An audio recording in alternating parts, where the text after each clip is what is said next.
दार्जिलिङ यो नाम सुन्ने बित्तिकै सायद धेरैको मनमा चियाबारी र सुन्दर पहाडको चित्र आउँछ होला, होइन त?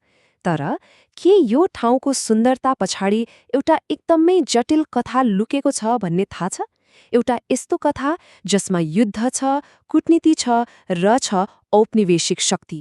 ल आउनुहोस्, आज हामी यही दार्जिलिङको भूराजनीतिक इतिहासलाई अलि गहिरिएर निहालौं। अनि यही कथाको केन्द्रमा छ एउटा ठूलो प्रश्न। के दार्जिलिङ दिएको थियो कि खोसिएको? के सिक्किमले साँच्चै साथीको नाताले बेलायतलाई दार्जिलिङ दियो वा त्यो एउटा बाध्यता थियो, एउटा दबाव? आजको हाम्रो यो विश्लेषणमा हामी यही भूराजनीतिक पहेलीलाई सुल्झाउने कोसिस गर्नेछौं। ल कथाको सुरुवातबाटै सुरु गरौँ न त। यो सबै द्वन्द्व, यो सबै लडाईँ सुरु हुनुभन्दा पहिलेको अवस्था कस्तो थियो त? त्यो बेला दार्जिलिङ सिक्किम राज्यको एउटा एकदमै शान्त, सामान्य हिस्सा थियो। त्यहाँ खासै बाक्लो बस्ती थिएन, धेरै जसो जंगलले ढाकेको पहाडी इलाका, र त्यसमाथि सिक्किमको पूर्ण नियन्त्रण थियो। तर त्यो शान्त अवस्था धेरै टिकेन। अब खेलमा एउटा नयाँ खेलाडीको प्रवेश हुन्छ। त्यो थियो बिस्तारो हुँदै गरेको नेपालको गोर्खा राज्य। जब गोर्खा राज्यले सिक्किममाथि आक्रमण गर्न थाल्यो, त्यसले त्यो पूरै क्षेत्रको शक्ति सन्तुलनलाई भनौँ न पुरै हल्लाइदियो। अब घटनाक्रमलाई अलि छिटो हेरौँ है। 1780 को दशकतिर नेपालले सिक्किममाथि आक्रमण सुरु गर्छ र 1800 को सुरुवातसम्म आइपुग्दा त दार्जिलिङ र पश्चिम सिक्किमको ठूलो हिस्सा नेपालको कब्जामा पुगिसकेको थियो। तर जब अंग्रेज नेपाल युद्ध भयो र सुगौली सन्धि भयो नि, हो त्यहीबाट यो क्षेत्रको कथाले एउटा बिल्कुलै नयाँ र निर्णायक मोड लियो। हो, अब कथामा अर्को महत्त्वपूर्ण शक्तिको प्रवेश हुन्छ, बेलायत। अंग्रेजहरूले यो खेलको नियमै बदलिदिए। जब ब्रिटिश इस्ट इन्डिया कम्पनीले नेपाललाई युद्धमा हरायो, त्यसले यो क्षेत्रको राजनीतिक नक्सा नै भनौँ न पुरै फेरियो। अंग्रेजहरू अब एउटा यस्तो शक्तिको रूपमा देखा परे जसलाई कसैले पनि नजरअन्दाज गर्न सक्दैनथ्यो। अनि युद्ध सकिएपछि के भयो त? बेलायतले 1817 मा ट्रिटालिया सन्धि गर्यो र यो सन्धि अनुसार नेपालले कब्जा गरेको दार्जिलिङ लगायतका सबै भूभाग सिक्किमलाई फिर्ता गरियो। सुन्दा त यो सिक्किमको लागि ठूलो जित जस्तो लाग्छ, होइन र? तर यसमा एउटा तर थियो, एउटा निकै महत्त्वपूर्ण शर्त लुकेको थियो। त्यो शर्त के थियो भने सिक्किमले आफ्नो जमिन त फिर्ता पायो, तर आफ्नो पूर्ण स्वतन्त्रता चाहिँ गुमायो। अब सिक्किम एक ब्रिटिश प्रोटेक्टोरेट बन्यो, अर्थात् संरक्षित राज्य। यसको सोझो मतलब के हो भने अब सिक्किमको विदेश नीति, अरू देशसँगको सम्बन्ध, यी सबै कुरामा बेलायतको नियन्त्रण हुने भयो। यो कुरा एकदमै महत्त्वपूर्ण छ, किनकि कथाको अर्को मोड यहीँबाट सुरु हुन्छ। एउटा प्रश्न उठ्छ, आखिर अंग्रेजहरूलाई दार्जिलिङमै किन यति धेरै चासो थियो त?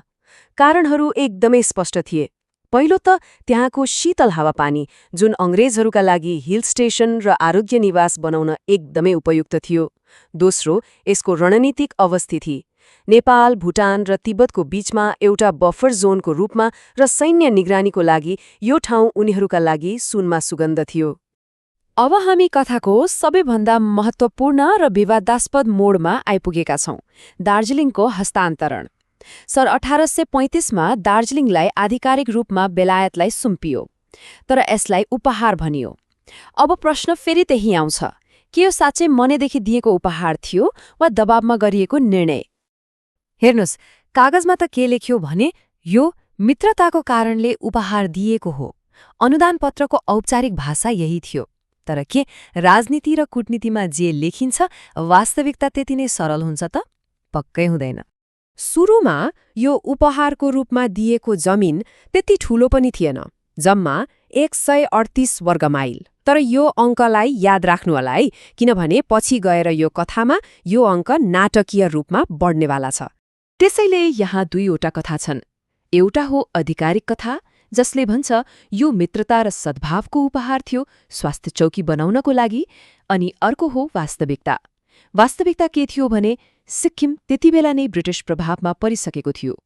त्यो शक्ति सन्तुलनमा सिक्किम एकदमै कमजोर थियो, त्यसैले यो निर्णय गैर स्वैच्छिक थियो भन्न सकिन्छ। तर कथा यतिमै सकिँदैन। यो उपहार त सुरुवात मात्र थियो। अब कथाले उपहारबाट सिधै कब्जातर्फ मोड लिन्छ।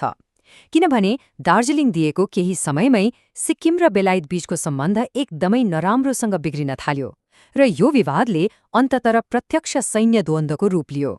भयो के भने 1849मा सिक्किमका अधिकारीहरूले 2 जना ब्रिटिस अधिकारीहरूलाई बन्दी बनाए।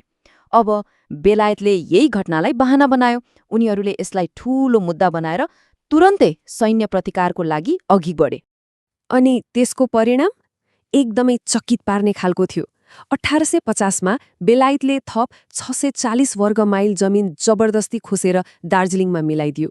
सम्झिनुस् त, सुरुको उपहार जम्मा 138 वर्ग माइलको थियो। यो त त्यसको झण्डै 5 गुणा ठूलो थियो। अब यसलाई उपहार भन्न मिल्छ र? यो त सिधै कब्जा थियो। र अन्त्यमा 1861मा भएको टुमलोङको सन्धिले त सिक्किमको बाँकी रहेको स्वायत्ततालाई पनि लगभग समाप्त नै गरिदियो। यो सन्धिपछि सिक्किममाथि बेलायतको राजनीतिक र व्यापारिक नियन्त्रण पूर्ण रूपमा स्थापित भयो। ल, अब फेरि हाम्रो त्यही पुरानो प्रश्नमा फर्कौं, दार्जिलिङ खोसिएको थियो कि दिइएको? हेर्नुस्, दिएको भन्ने पक्षमा तर्क गर्ने हो भने 1835को त्यो अनुदान पत्र छँदैछ जसमा सिक्किमका छोग्यालले हस्ताक्षर गरेका थिए। तर खोसिएको भन्ने तर्क अझ बलियो देखिन्छ, किनभने त्यो उपहार राजनीतिक दबावमा थियो। शक्ति सन्तुलन थिएन र सबैभन्दा ठूलो कुरा, पछि गएर ठूलो भूभाग त बलपूर्वक नै कब्जा गरिएको थियो। त्यसैले यसको निष्कर्ष सेतो वा कालोमा छैन। दार्जिलिङको हस्तान्तरण कुनै एउटा सिधा घटना थिएन। यो त भनौँ न दबावपूर्ण कूटनीति र खुला बल प्रयोगको एउटा जटिल मिश्रण थियो। यसको निर्माण युद्धले, राजनीतिले र औपनिवेशिक शक्तिले मिलेर गरेको थियो। र दार्जिलिङको यो कथाले हामीलाई सोच्न बाध्य बनाउँछ। आज हामीले संसारको नक्सामा देख्ने सिमानाहरू छन् नि, तीमध्ये कतिवटा कलमले अर्थात् सहमतिले कोरिएका होलान् र कतिवटा तरवारले अर्थात् शक्ति र सङ्घर्षले। यो एउटा यस्तो प्रश्न हो जसमाथि विचार गर्न जरुरी छ।